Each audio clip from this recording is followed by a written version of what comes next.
Hey everybody, Jed with Jed Demlow Productions coming to you from Nashville, Tennessee with a video tutorial on Superior Drummer 3 and the multiple output function, how and why to use it. Let's jump right in. Okay, so here we are in Studio One, and we're going to take a look at Superior Drummer 3 and the multi-output function. So let's open it up here.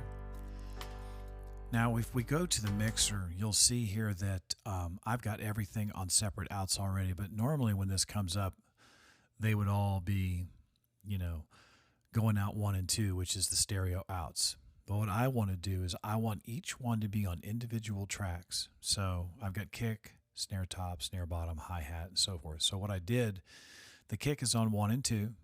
The snare top is on 3 and 4. If you just click that little output button there, you can change the output of each one.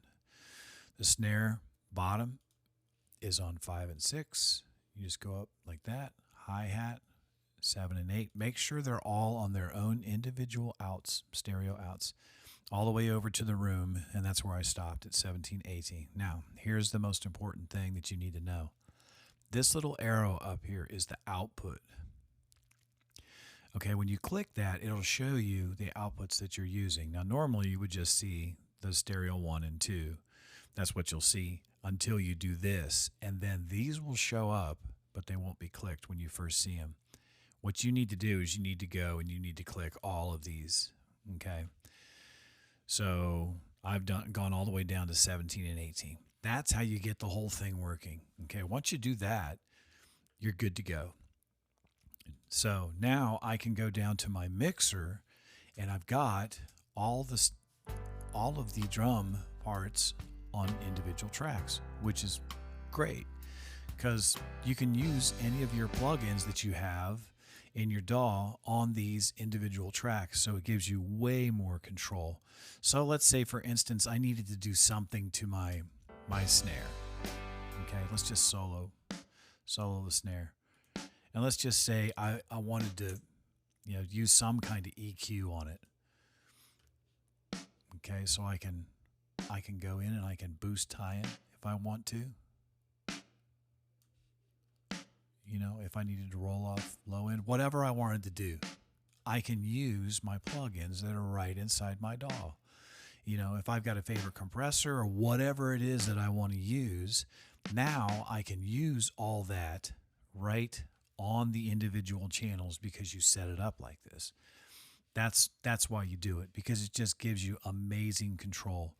Now, you could, just take all of your drum parts here and bounce them down, burn them right down to individual tracks, and that's certainly one way that you can do it. But I prefer to leave it like this, having the control of the VI still open. As a matter of fact, when I mix down a tune, this is the only VI usually that I'll have open.